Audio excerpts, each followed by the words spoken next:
Hoje nós estaremos pensando um pouco sobre o tema Conselhos práticos para um 2025 feliz e abençoado, né? E eu espero que em 2025 esses bancos aqui na nossa frente estejam mais cheios, né? Tem a turma da nossa igreja adora sentar nos últimos bancos, né? E eu olho para o lado e não vejo ninguém, eu fico preocupado. 2025 está aí, já chegou. E chegou com muita expectativa. E nós temos que parar para pensar um pouco sobre isso. O profeta Isaías, ele trouxe um seguinte conselho: esqueçam o que se foi, não vivam no passado. Vejam, eu estou fazendo uma coisa nova, e ela já está surgindo. Vocês não a reconhecem? Há um Deus presente em nossa vida, e é esse Deus que conduz os nossos passos. Certa vez, Billy Graham, numa de suas mensagens, ele disse assim: se você deseja conhecer o seu futuro, conheça a Deus, porque Ele já está lá. Ele é onisciente, Ele sabe todas as coisas, e na medida em que eu me aproximo de Deus, eu me aproximo de Cristo, eu vou compreendendo a vontade de Deus para a minha vida. Por isso ele diz: conheça a Deus, vivencie sua vida com Ele, e os demais Ele estará mostrando para você. O Salmo 34 que nós lemos tem 8 atitudes para que 2025 seja um ano feliz e abençoado. Quero fazer uma pergunta para vocês: quantos de vocês leram o Salmo 34 nesse ano passado? Durante o ano inteiro.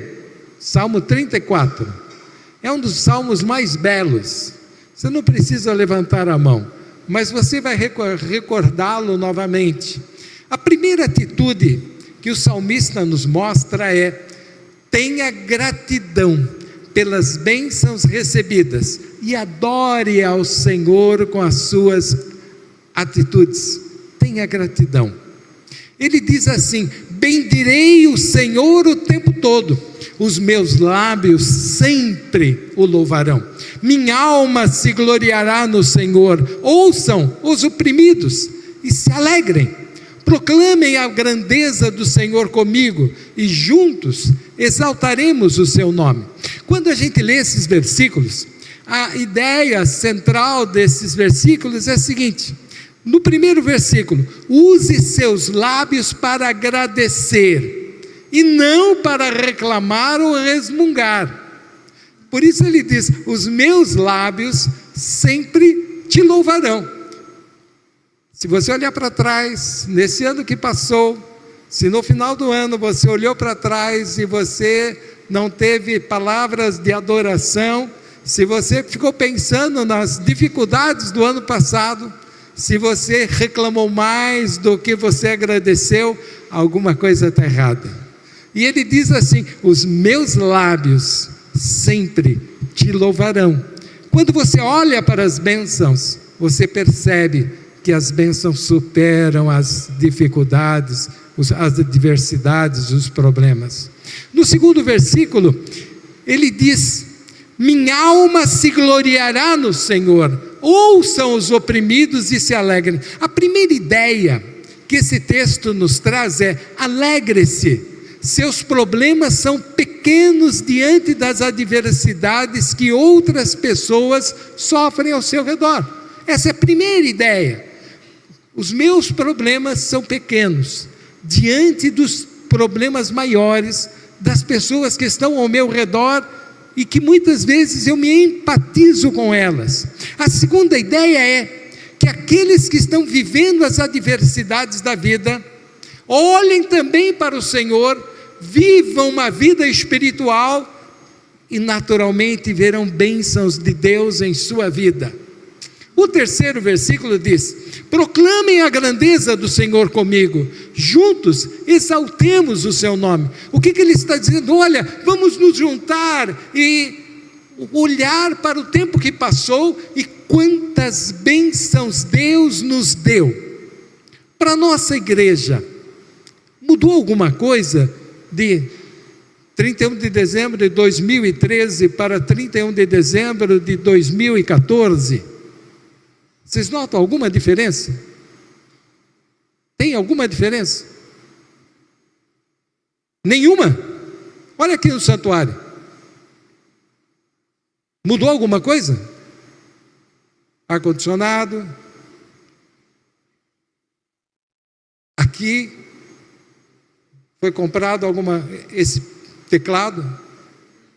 Foi 23. O fato é que Deus... Agora, dá uma olhada na sua vida. O que foi que mudou? Melhorou ou piorou? Você sentiu a graça de Deus e sentiu as bênçãos do Senhor na sua vida? Você pode olhar para trás e dizer: eu glorifico ao Senhor porque Ele me abençoou, e eu sei que Ele estará comigo também em 2025. A segunda palavra do salmista é: relembre suas experiências com Deus. Ele diz: eu busquei ao Senhor e Ele me respondeu, livrou-me de todos os meus temores. Quantas vezes você temeu no seu coração e ficou preocupado em trocar de lugar, trocar de cidade, trocar de emprego, trocar algumas coisas na sua vida, ajustar-se, reiniciar algumas coisas na sua vida, gerou temor. E muitas vezes a gente sente esse temor no nosso coração, mas Deus é aquele que responde às nossas orações, e Ele nos traz confiança e encorajamento diante dos desafios. Deus nos traz confiança e encorajamento diante dos desafios. É o seguinte, meu querido irmão que está aí em cima. No versículo 6, e percebam que durante o estudo nesta noite, não haverá uma continuidade do Salmo. Eu juntei os versículos pelos temas, e a partir daí nós estamos fazendo a aplicação para as nossas vidas. O versículo 4 fala que nós temos confiança e encorajamento, mas o 6 diz assim: este pobre homem clamou. Quem era o pobre homem ali? Davi. Davi era pobre? Financeiramente não, ele era rei. Mas era uma pessoa humilde diante de Deus. Por isso que a palavra de Deus, nas bem-aventuranças de Jesus, ele diz: bem-aventurados humildes, porque deles é o reino de Deus. É isso que diz? Bem-aventurados humildes, porque deles é o reino de Deus. Ser humilde é quando nós nos esvaziamos de nós mesmos e buscamos a presença de Deus e clamamos a Ele que Ele venha ao nosso encontro e Ele nos traga a solução para os nossos problemas. Ele diz: este pobre homem clamou, e o Senhor o ouviu e o libertou de todas as suas tribulações. Quando eu abro o meu coração com sinceridade diante de Deus, eu sei que a vitória estará no Senhor, porque Ele estará agindo a cada momento na minha vida, na minha história. Terceira ideia: Deus te chama para que você experimente a sua presença no seu viver diário. Presta atenção no versículo 5. Os que olham para Ele estão radiantes de alegria, seus rostos jamais mostrarão decepção. Que é olhar para Deus? É quando você acorda de manhã e você diz: Senhor, obrigado pela noite que passou. Eu posso até ter tido um pesadelo, posso ter acordado várias vezes, mas o Senhor me deu uma noite de paz. Obrigado, Senhor, porque eu tenho um lugar para me morar.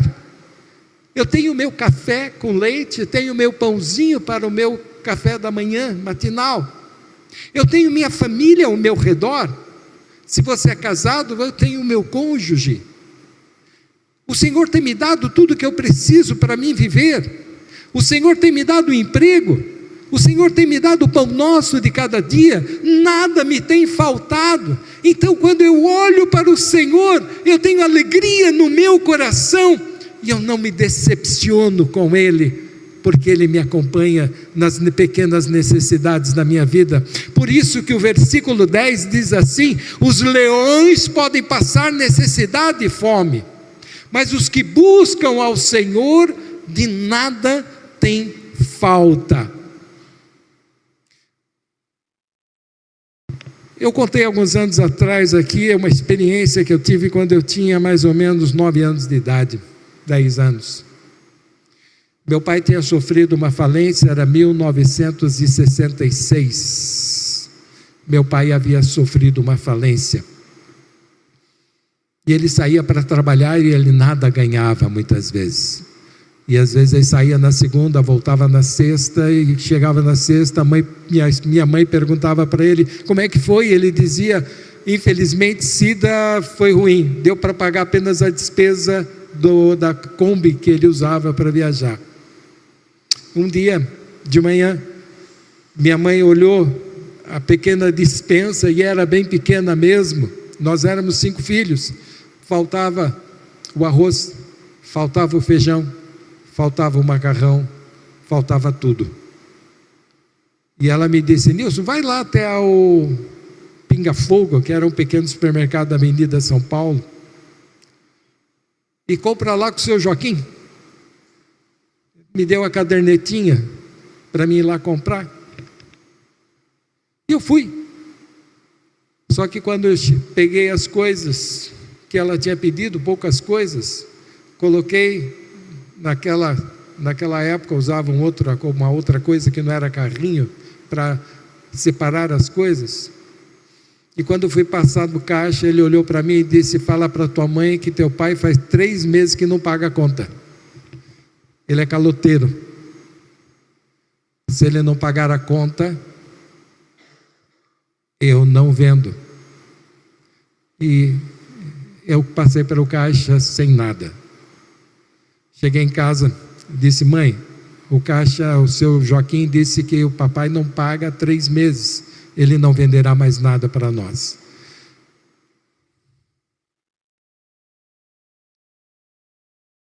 Eu vi as lágrimas rolarem nos olhos de minha mãe. Mas ela chamou os que estavam ali, os filhos, éramos 3, na sala, nós nos ajoelhamos.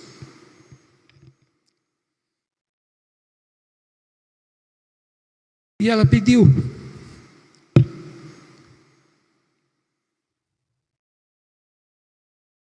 Ela disse: Senhor, o Zé está viajando, eu não tenho nada em casa, mas eu confio no Senhor. E acabou a oração. Passou 5 minutos. 5 minutos. O velho Benedito Dorta, que criou a primeira igreja batista aqui em Sorocaba, a Igreja Batista Central de Sorocaba, o velho Benedito chegou de viagem, era caixeiro viajante, e disse: Cida, eu estava lá na Alta Sorocabana, no trem. Deus me disse: vai lá na casa do Zé. E eu vim. O que é que você precisa? O que é que está acontecendo? Minha mãe falou para ele, ele foi comigo lá no supermercado, pagou a conta dos 3 meses, oramos juntos. Deus proveu. Só que Deus tinha falado para ele no dia anterior à tarde. Não foi naquela hora. No dia anterior à tarde, minha mãe não tinha orado, nem sabia que ia faltar o pão, mas Deus já tinha provido. Por isso que a palavra de Deus diz: os leões podem passar necessidade e fome, mas os que buscam ao Senhor, de nada tem falta. E ele diz: venham meus filhos, ouçam-me, e eu lhes ensinarei o temor do Senhor. Provem e vejam como o Senhor é bom, como é feliz o homem que nele se refugia. Provem.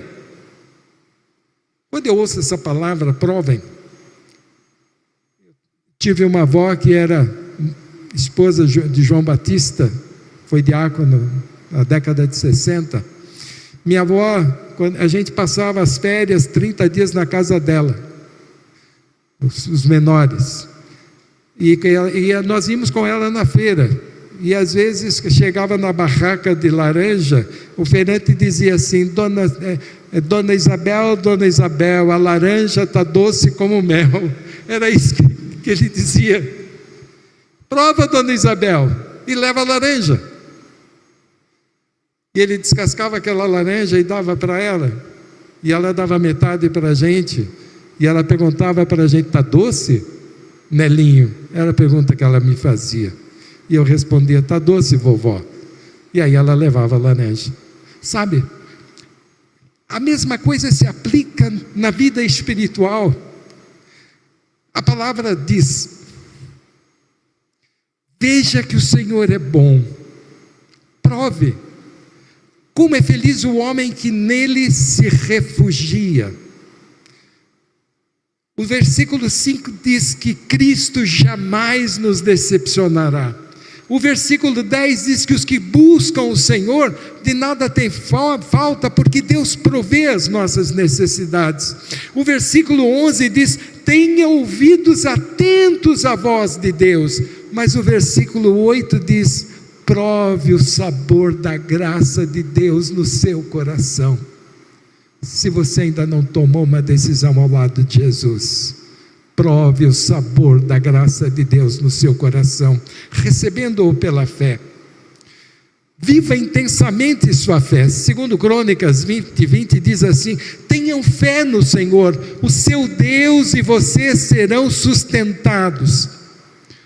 Tenham fé nos profetas do Senhor e terão a vitória. O que significa isso? Eu preciso aprender a exercer com alegria a fé no meu dia a dia, para que eu veja o milagre de Deus. Jesus estava lá na cidade de Cafarnaum, e ele tinha sido convocado por Jairo para que fosse até a sua casa. E quando ele entra naquela casa e ele vê aquela menina morta, ele a toma pela mão e ele a ressuscita. E quando ele sai da casa, 2 cegos gritam para o Senhor Jesus, dizendo assim: filho de Davi, tem misericórdia de nós.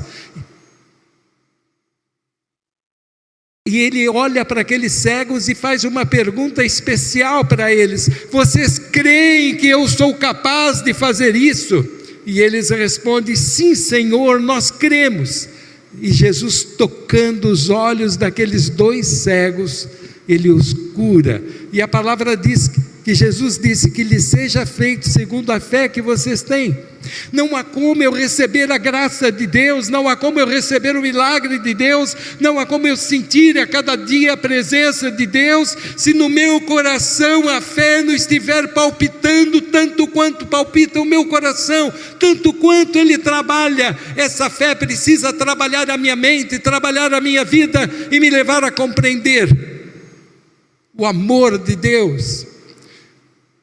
Eu preciso confiar em Deus e não desistir diante das pressões. Sabe, muitas vezes a gente desiste indevidamente, não deveríamos desistir. Lá em Provérbios 24:10 diz assim: se você vacila no dia da dificuldade, como será limitada a sua força?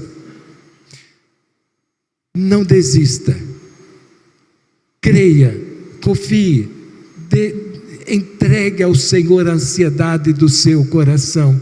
Eu não sei como é que está o seu coração, não sei como é que está a sua vida, não sei como que está a sua mente, o teu sentimento, mas uma palavra de Deus diz: não desista, segue avante, olhe para Cristo e deposite as suas tensões, as suas adversidades, as suas dores, os seus problemas na pessoa de Jesus Cristo. E é Ele que vai abençoar, é Ele que restaura, é Ele que traz de volta os sentimentos ao coração, é Ele que nos vivifica e nos mostra que há esperança em Deus. Quarta ideia do salmista: seja prudente, não haja como um ímpio, que despreza a chamada de Deus. O versículo 21 diz assim: a desgraça matará os ímpios, os que odeiam o justo serão condenados. Mas Provérbios 27:12 diz: o prudente percebe o perigo e busca refúgio, o inexperiente segue adiante e sofre as consequências. Não insista com atitudes que podem colocar seu futuro em risco. Cuidado, cuidado. Há um Deus que trabalha a nossa mente, há um Deus que trabalha o nosso coração, há um Deus que trabalha a nossa história, há um Deus que está presente em todos os lugares por onde nós andamos, e é Ele que controla a nossa história, é Ele que conhece a nossa vida, é Ele que é onisciente, que conhece o passado, conhece o presente, conhece o futuro. Coloque a sua vida nas mãos do Senhor, porque Ele dirigirá a nossa vida, a sua vida. Há algumas atitudes que podem ser erradas. Primeira atitude: não deixe de reconhecer seus erros. Segunda atitude: não ter a disposição de aprender a dizer: me perdoe, eu errei. Aprenda a dizer: eu errei, me perdoe. Mas sobretudo, aprenda a perdoar e seguir avante. Não guarde mágoas e ressentimentos no teu coração. Se esse ano foi um ano que você guardou mágoas, que você sentiu dores, que você teve ressentimento por pessoas que você ama, tira isso do teu coração, joga isso no passado. A palavra de Deus diz que os nossos pecados são jogados no fundo do mar. Sentir mágoa, sentir remorso, sentir ressentimento é pecado. Peça perdão por isso, mas aprenda a relaxar em Deus. Não relaxe também com os cuidados do seu corpo. Não adie exames, faça tratamentos terapêuticos, ou seja, não tenha atitudes erradas que possam criar dificuldades no seu presente e no seu futuro. Não confie na sua própria capacidade. Vocês se lembram do velho Pedro, estando ali com seus discípulos, com seus colegas discípulos, uma hora disse assim: eu vou pescar. E eles disseram: vamos com você, Pedro, é tão gostoso pescar. E eles foram, mas naquela noite nada pegaram. Só pegaram quando Jesus os encontrou ali na praia e disse: lance a rede do lado direito do mar e você encontrará os peixes. A verdade é que eu preciso encontrar em Deus a graça. Quantas redes eu puxei vazias nesse ano, porque eu confiei apenas na minha própria capacidade. Eu tenho que aprender a confiar não na minha capacidade pessoal, mas no poder de Deus, não no meu planejamento de vida e na sua execução, mas na sabedoria que vem dos altos céus, na unção do Espírito Santo e a experiência, experimentando dele, da graça de Deus, a cada dia do meu viver. Quinta ideia: quando você o busca, Ele estará sempre ao teu lado, protegendo e dirigindo os teus passos. Você confia na palavra: o anjo do Senhor é sentinela ao redor daqueles que o temem e os livra. No versículo 17 diz: os justos clamam e o Senhor os ouve e os livra de todas as suas tribulações. No versículo 19 diz: o justo passa por muitas adversidades, mas o Senhor o livra de todas. O Senhor protege os seus ossos e nenhum deles será quebrado. Isso não significa que eu não deva me cuidar. Eu preciso me cuidar. Aquilo que eu posso fazer, eu devo fazer, mas eu tenho que entender que, além da minha capacidade de me cuidar, eu tenho um Deus que está ao meu lado. E é interessante que 3 vezes o texto bíblico diz: Ele os livra. Porque Ele está presente, e Ele nos guarda, e Ele nos ampara. Sexta ideia: busque ao Senhor e se satisfaça em Cristo Jesus. A palavra do versículo 9 diz: temam ao Senhor vocês que são seus santos, pois nada falta àqueles que o temem.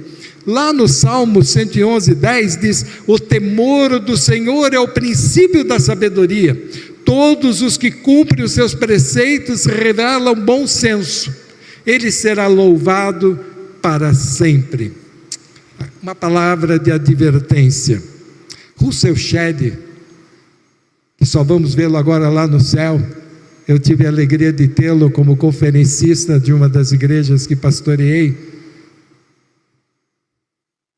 Ele, num dos seus livros, diz assim: o indivíduo que tem nome de cristão, mas é convencido, autoconfiante, sem atitude de respeito e reverência, tendo fé na graça barata e nas obras inúteis feitas com vistas apenas a receber recompensa. Presta atenção no finalzinho dessa frase: poderá ser uma das pessoas que se desapontarão quando bater na porta do céu, implorando que o deixem ele entrar. O que ele está dizendo aqui? Eu preciso ter uma fé sincera no meu coração. Não é pelas obras que eu faço, porque as obras são meramente decorrentes da fé e da presença de Deus na nossa vida, mas pelo amor, é pelo amor misericordioso de Deus que acompanha o meu viver. Agora, Billy Graham, ele também disse o seguinte, sobre o nosso presente e o futuro. Ele diz: somente Deus sabe o que o novo ano trará, mas quando conhecemos a Cristo, podemos enfrentar o futuro com confiança, pois sabemos que pertencemos a Ele. Entregue este próximo ano e toda a sua vida a Jesus Cristo, porque é Ele que cuida de nós. Billy Graham fala exatamente isso: Jesus é aquele que é onisciente e Ele cuida de nós. Sétima e penúltima ideia: seja feliz, mudando sua relação com Deus e seus hábitos diários. O versículo 12 diz assim: quem de vocês quer amar a vida e desejar ver dias felizes? O que ele está dizendo? Olha, se você ama as coisas desse mundo, cuidado, porque você nelas não encontrará felicidade. Se você está envolvido com as coisas desse mundo, cuidado, porque elas te encaminharão para longe de Deus. Cuidado com os passos que você dá, cuidado com aquilo que você faz. É isso que ele está dizendo. Se você ama a vida, como você pode viver imaginando que no futuro será feliz? Aí ele diz: guarde a sua língua do mal e os seus lábios da falsidade, afaste-se do mal e faça o bem, busque a paz com perseverança. Há uma imagenzinha que ele passará agora, que mostra assim, duas pessoas agindo na nossa vida. Você tem um agindo bem e um agindo mal, e ambos falam aos seus ouvidos. Mas quando a gente olha Jó, capítulo 13, versículo 23, ele diz assim: Jó, quantos erros e pecados cometi, mostra-me a minha falta e o meu pecado. Meu querido irmão, minha querida irmã, Paulo, ele escreve seu livro dizendo assim: miserável homem que sou, quem me livrará do corpo desta carne? Porque ele está dizendo o seguinte: as coisas que eu quero eu não faço, e as que eu não quero, essas eu faço, porque eu sou apenas um ser humano, frágil, e se eu erro, eu sei que eu preciso olhar para Deus, sabendo que Ele me direcionará na minha vida, mas eu preciso saber ouvir com inteligência a voz do Espírito Santo falando ao meu coração e me levando a conhecer o seu amor e a sua vontade a cada momento da minha vida. Então, eu preciso refletir nas falhas que eu tive em 2024 e sobre elas conversar com Deus. E parar de ficar muitas vezes pedindo desculpa pelas mesmas falhas. Mas, em 2025, ter uma atitude diferente. Lá em Provérbios 28:13 diz assim: mas quem confessa e abandona os maus hábitos, encontra misericórdia. Qual de nós não errou ou não pecou? Todos nós somos pecadores, redimidos pelo Cristo vivo. Oitava e última lição que o Salmo nos traz: viva uma nova vida com Cristo Jesus. Viva uma nova vida com Cristo Jesus. Versículo 15 diz: os olhos do Senhor voltam-se para os justos e os seus ouvidos estão atentos ao seu grito de socorro. Você gritou alguma vez durante esse ano, pedindo socorro? Quantas vezes você orou e disse: Senhor, me socorre, Senhor, cura, Senhor, me ajuda, Senhor, eu estou indeciso, Senhor, eu estou passando por uma adversidade difícil na minha vida, Senhor, me mostra o caminho. Isso é grito de socorro, é o grito da alma que volta-se ao Criador, a Deus, e pede que Deus responda às ansiedades do nosso coração. O versículo 16: o rosto do Senhor volta-se contra os que praticam o mal, para apagar da terra a memória deles. Mas o 18 diz: o Senhor está perto dos que têm coração quebrantado, e salva-os de espírito abatido. O Senhor redime a vida dos seus servos, ninguém que nele se refugia será condenado. Porque Ele olha para nós, quando nós olhamos para a cruz de Cristo, Ele olha para nós e diz assim: eu te perdoo, porque meu filho morreu em teu lugar, lá na cruz do Calvário, e naquele momento você foi redimido dos seus pecados e perdoado de agora e para sempre. Você foi justificado no sangue do meu filho Jesus. Por isso a palavra diz: o Senhor redime a vida dos seus servos, pela morte de seu filho, lá na cruz do Calvário. 2 Coríntios 5,17 diz: portanto, se alguém está em Cristo, é nova criatura, as coisas velhas já passaram, eis que tudo se fez novo. Olha para frente. Hebreus traz um conselho, dizendo assim: livremo-nos de tudo que nos atrapalha e do pecado que nos envolve, e corramos com perseverança a corrida que nos é proposta, tendo os olhos fitos em Jesus, autor e consumador da nossa fé. Olha para Jesus. Rick Warman, o escritor de Igreja com Propósito, ele diz assim: não há nada que você possa fazer para mudar o seu passado, todavia suas decisões e posturas no presente vão realizar o seu futuro. O que eu faço hoje, o que eu penso hoje, o que eu sinto hoje, estará escrevendo a minha história com Cristo, com o Senhor dirigindo os meus passos. Viver das lembranças do passado, principalmente viver daquilo que foi ruim do passado, é buscar autodestruição, diz um autor muito conhecido. Cuidado, se não agir com equilíbrio nas várias áreas da sua vida, você poderá, ao invés de ter o sabor da vitória, ter o sabor do fracasso, da dor, da separação. Lá em Eclesiastes 2:11, o autor diz assim: quando avaliei tudo o que minhas mãos haviam feito, e o trabalho que eu tanto me esforçava para realizar, eu percebi que tudo foi inútil, foi correr atrás do vento, não há nenhum proveito no que se faz debaixo do sol. O que ele está dizendo? Olha, quando eu olho o que eu fiz confiando nas minhas próprias vontades, na minha própria capacidade, nos meus próprios desejos, quando eu avalio os resultados, eu não vejo resultado algum. não houve proveito. Portanto, eu quero desafiar você nesta noite a assumir um compromisso de forma equilibrada em relação às 6 áreas principais da sua vida. Primeiro, vida devocional.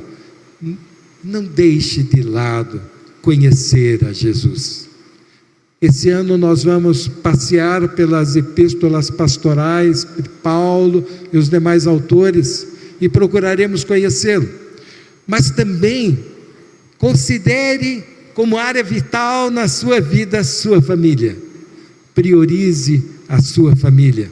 Priorize o trabalho que você faz também no seu ministério. Haja de forma inteligente no seu trabalho, procurando aperfeiçoar-se cada vez mais. Relaxe em Deus, descanse em Deus, mas procure também o lazer. Procure descansar a sua mente. Sabe que um dos maiores problemas que acontece na atualidade é que as pessoas não têm tempo para brincar, para sorrir, para estarem juntos, para ter um momento com a família, um momento gostoso de lazer. Nós precisamos ter esse momento, e é dentro desse equilíbrio que nós encontramos em Deus força, sabedoria para nossas vidas. Quero concluir relembrando. Primeiro, seja grato e adore a Deus pelas bênçãos recebidas. Relembre suas experiências com Deus. Deus te chama para que você experimente sua presença no seu viver diário. Seja prudente, não haja como ímpio, que despreza a vontade e a chamada de Deus. Quando você o busca, Ele está sempre ao seu lado, Ele te protege, Ele dirige os teus passos. Busque ao Senhor e se satisfaça em Cristo Jesus. Seja feliz, mudando sua relação com Deus e os seus hábitos diários. Viva uma nova vida com Cristo Jesus, e Ele certamente estará presente no seu coração. Mas nesse ano 25, louve mais, sorrie mais, brinque mais, tenha mais alegria no seu coração. Afinal, Deus sempre estará do seu lado. Ele jamais te abandonará. Faça feliz a pessoa que está do teu lado. Faça feliz os teus filhos. Faça feliz a tua família. Amém? Deus nos abençoe. Vamos orar? Pai, o Salmo 34 é um salmo que nos chama para vivenciarmos nossa vida buscando a Ti de todo o nosso coração. E te pedimos, Pai, que a Tua graça, a Tua bênção nos acompanhe em todos os momentos da nossa vida, para que possamos caminhar seguros em Cristo Jesus, encorajados e guardados, orientados pelo Teu Espírito, mas sobretudo vivendo a graça infinita de Teu Filho Jesus, que nos capacita para termos decisões seguras, que nos conduzam não apenas à vida eterna, mas sobretudo a uma vida feliz e abençoada. Em nome de Jesus nós oramos. Amém. Que Deus nos abençoe.